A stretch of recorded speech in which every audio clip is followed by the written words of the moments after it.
Dios les bendiga, queridos hermanos de Teología Paulina. Hoy vamos a comenzar una serie que se titula Contra los judaizantes. Específicamente esta serie consiste en desmantelar los 10 pasajes que más utilizan los judaizantes y los adventistas del séptimo día para crear un caso a favor de que los gentiles debemos guardar Shabbat. Realmente cuando nosotros los escuchamos, sin importar el maestro judaizante que estemos escuchando de YouTube, vamos a ver que la gran mayoría de ellos recurre a 10 pasajes muy frecuentes y utilizados por ellos. Es por eso que vamos a hacer 10 videos desmantelando y demostrando la exégesis y extrapolación que hacen los judaizantes de estos pasajes para crear pretextos y perturbar e inquietar las almas de los gentiles. Este video debe iniciar planteando la siguiente pregunta: ¿para qué Dios escogió a los apóstoles, a los 12, y para qué Dios escogió a Pablo? Querido amigo que me estás escuchando, y de antemano sé que muchos judaizantes van a escuchar este video, inclusive maestros judaizantes famosos también lo van a escuchar, pues sé que me han refutado en varios videos en el YouTube. Quiero hacerte una pregunta: ¿para qué Dios escogió a los apóstoles y para qué Dios escogió a Pablo? Es una pregunta muy importante. Pablo la contesta en Efesios capítulo 2, versículo 20, cuando dice: edificados sobre el fundamento de los apóstoles, siendo Jesucristo mismo la piedra angular. Edificados sobre el fundamento de los apóstoles y profetas, siendo Jesucristo mismo la piedra angular. Ahora déjenme decirles que en el contexto, estos mismos apóstoles y profetas son los mismos apóstoles, porque cuando leemos el contexto inmediato de Efesios capítulo 3 versículo 5, Pablo está hablando acerca de un misterio que no había sido entendido en el Antiguo Testamento, y ese misterio es que los gentiles también somos copartícipes de las promesas y somos miembros de un mismo cuerpo en Cristo Jesús.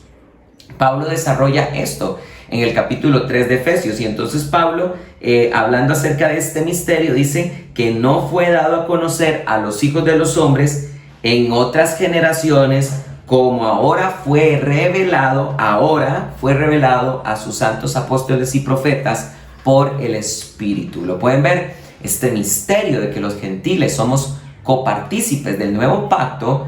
Es un misterio que fue hasta el tiempo de los apóstoles que se reveló, y Pablo dice es un misterio que nos fue revelado a los apóstoles y profetas ahora.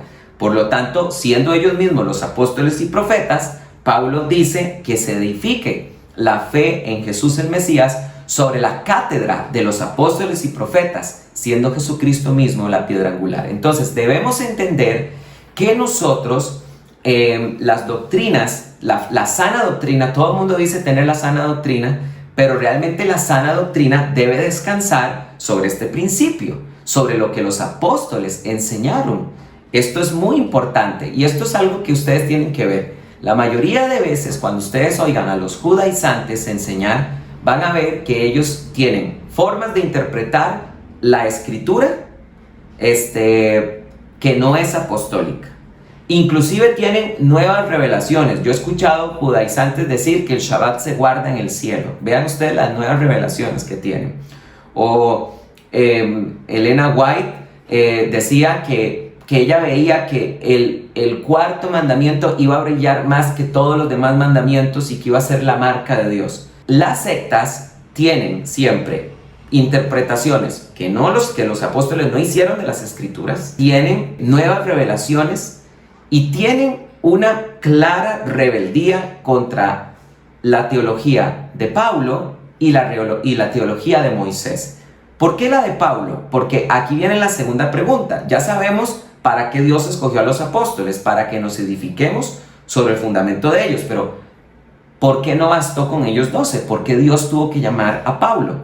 Y bueno, es que precisamente Pablo fue llamado, y él mismo lo dice, para ministrar entre los gentiles, porque Dios a sus 12 los usó para ministrar entre la circuncisión. El mismo Pablo lo dijo, porque así como Cefas estaba siendo energizado para ministrar entre la circuncisión, yo estaba siendo energizado para ministrar en la incircuncisión.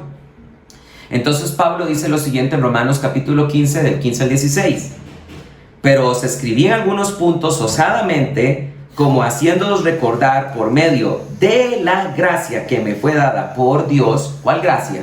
Pablo lo contesta: para ser servidor de Cristo Jesús a los gentiles, oficiar como sacerdote el evangelio de Dios, para que la ofrenda de los gentiles llegue a ser agradable, santificada por el Espíritu Santo. Pablo dice que él ha sido escogido por gracia para ser servidor de Cristo Jesús entre los gentiles y oficiar como sacerdote para que nosotros los gentiles seamos una ofrenda agradable y santificada por Dios. Vean que eso está escrito de forma literal. Entonces, es importante que nosotros entendamos que cuando queremos enseñar doctrinas entre los gentiles, nosotros no nos podemos saltar al apóstol de los gentiles y necesitamos tener muy en cuenta qué fue lo que dijo. Ahora, vamos al pasaje que vamos a refutar hoy, que es Génesis capítulo 2, del 1 al 3. No es que vayamos a refutar el pasaje en sí mismo, porque el pasaje en sí mismo es palabra de Dios. Lo que vamos a refutar es la exégesis que hacen los judaizantes de este pasaje. Porque los judaizantes utilizan este pasaje para decir que Dios dio el Shabbat antes de que existieran judíos y gentiles, y que por lo tanto eso fue porque Dios estaba entregando el Shabbat para toda la humanidad. Y de aquí también los judaizantes insinúan que todos los hombres, desde los mismos orígenes de Adán y Eva, han conocido el Shabbat y lo han guardado. Esa es la exégesis judaizante, y ya van a ver por qué exégesis. Dice la Biblia así en Génesis 2, del 1 al 3. En el día sexto Elohim completó su obra que había hecho, y fueron ordenados los cielos y la tierra y todo su ejército. Y en el día séptimo reposó de toda su obra que había hecho, y bendijo Elohim el séptimo día y lo santificó, porque en él reposó Elohim de toda su labor de rehacer lo que había creado. Entonces vean ustedes, queridos hermanos, que esta interpretación de que antes de que exista judío y gentil, Dios está entregando el Shabbat para toda la humanidad, es una exégesis por una simple razón. El pasaje no dice de forma literal lo que los judaizantes quieren interpretar. En segundo lugar, y aún más importante, ¿cuál apóstol utilizó este pasaje de Génesis 2 del 1 al 3 de esa forma y le dio esa interpretación? ¿Se dan cuenta? Este típico argumento de los judaizantes de este pasaje es una interpretación no apostólica. Ninguno de los 12, ni mucho menos Pablo, que es el que más nos interesa por ser el apóstol de los gentiles, interpretó ese pasaje de esa forma. Y es que precisamente nosotros no tenemos autoridad para hacer eso.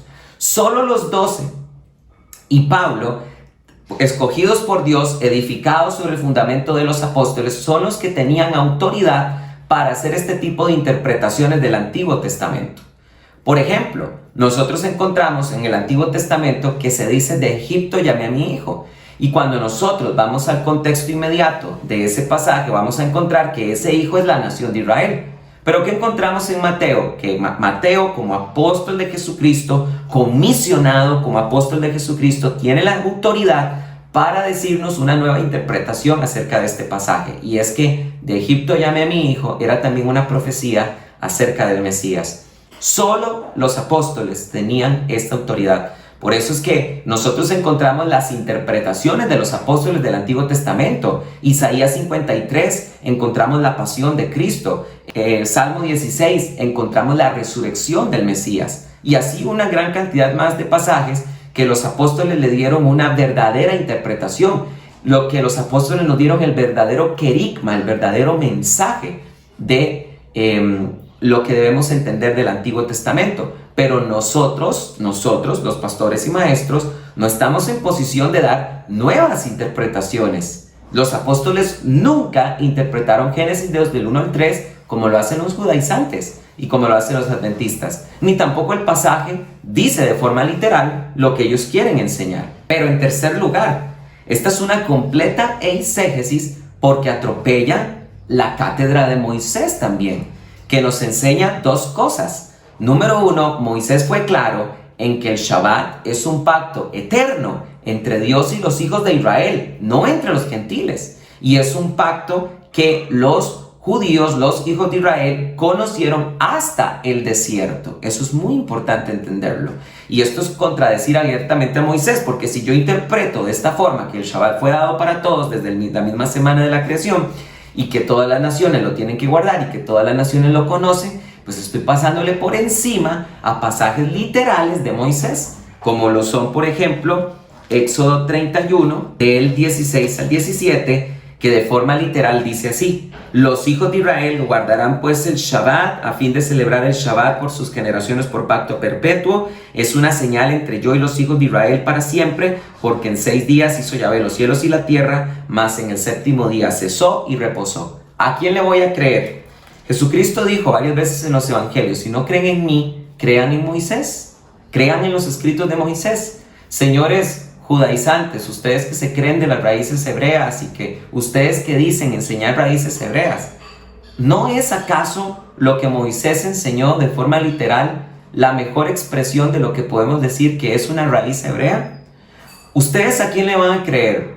¿A los judaizantes, grandes maestros judaizantes de YouTube que dicen que Génesis 2 del 1 al 3 enseña que el Shabbat es para toda la humanidad y que toda la humanidad lo ha conocido? ¿O le van a creer a Moisés de forma literal, que de forma literal dice que el Shabbat es un pacto perpetuo entre Dios y los hijos de Israel? ¿A quién le van a creer?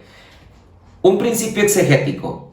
Tenemos aquí una balanza y aquí tenemos un pasaje interpretado y aquí tenemos un pasaje literal. ¿Cuál de los dos va a tener más peso? Pues por supuesto que el pasaje que dice las cosas de forma literal, porque de forma literal tenemos la idea clara del autor, no de una interpretación. Asimismo, es contradecir completamente lo que dijo Moisés con respecto al hecho de que Israel no conoce el Shabbat desde que salió, no conoce el Shabbat desde siempre, lo conoció en el desierto. Porque si leen todo Éxodo capítulo 16, en adelante, es ahí en Éxodo capítulo 16, en el desierto, cuando Dios le entrega el Shabbat a la nación de Israel. Por ejemplo, vean lo que dice el versículo 23. De ahí en adelante a Israel se le empieza a dar instrucciones con respecto al Shabbat. Si ya desde siempre lo hubieran guardado, no necesitarían saber estas cosas, pero Dios les empieza a enseñar apenas a ellos. Dice la Biblia así: y él les dijo: esto es lo que Yahvé ha explicado, mañana es Shabbat, Shabbat santo para Yahvé. Lo que habéis de hornear, hornead, y lo que habéis de cocinar, cocinad. Todo lo que sobre, depositadlo para conservarlo hasta la mañana. Y lo depositaron hasta la mañana, como Moisés había ordenado, y no hedió ni hubo en el gusano. Y dijo Moisés: comedlo hoy, porque es Shabbat para Yahvé, no será hallado en el campo. 6 días lo recogeréis, pero en el 7º día el Shabbat no lo habrá en él. Vean que Dios les entrega el Shabbat y les empieza a dar instrucciones del maná con respecto al Shabbat. Sin embargo, aconteció que algunos del pueblo salieron a recoger el día 7º y no encontraron. Por lo que Yahvé dijo a Moisés: ¿hasta cuándo rehusaréis guardar mis mandamientos y mis leyes? Mirad que Yahvé dio el Shabbat, por tanto en el 6º día os da pan para 2 días. ¿Se dan cuenta? Se está dando una instrucción de cómo debe guardarse el Shabbat y cómo debe funcionar eso ahora con el maná. Y reposó el pueblo el 7º día. Éxodo 16:30. Y reposó el pueblo el 7º día. Es hasta el desierto donde Israel conoce el Shabbat. Y es que esto lo dice la Biblia también de forma literal. En Nehemías capítulo 9, en el versículo número 12, dice así la palabra de Dios: de día los guiaste con columna de nube y de noche con columna de fuego, para alumbrarles el camino por donde deben ir. Nadie puede negar que aquí estamos hablando del desierto, Israel en el desierto. Después descendiste sobre el monte Sinaí y hablaste con ellos desde los cielos y les diste preceptos justos, leyes verdaderas, estatutos y mandamientos buenos, y les diste a conocer tu santo Shabbat, y les prescribiste mandamientos y estatutos y una ley por mano de Moisés, tu santo siervo. Otra vez, ustedes escogen: o le creen a la exégesis de los maestros judaizantes de Génesis 2 del 1 al 3, o le creen a Nehemías, que de forma literal dice que Dios en el Sinaí le dio a conocer a Israel el Shabbat. Ojo, Sinaí no es un monte. Sinaí es todo un desierto también. Es en el Sinaí donde Dios les entregó a ellos el Shabbat en varias ocasiones, pero la primera vez fue en el desierto, caminando como nómadas en el desierto, luego en el Sinaí y varias veces en el Sinaí, a lo largo y ancho del Sinaí durante esos 40 años, mientras entregó la Torá, Dios les reconfirmó el pacto del Shabbat. También ni qué decir de lo que dice Ezequiel, capítulo número 20, versículo del 10 al 12. Los saqué pues de Egipto y los llevé al desierto. Les di mis estatutos y les di a conocer mis preceptos, los cuales dan vida al hombre que los cumple. Les di también mis sábados como señal recíproca para que se supiera que yo, Yahvé, soy el que los santifica. ¿Qué dice la Biblia de forma literal otra vez? Que Dios los sacó del desierto y en el desierto les dio también su santo Shabbat.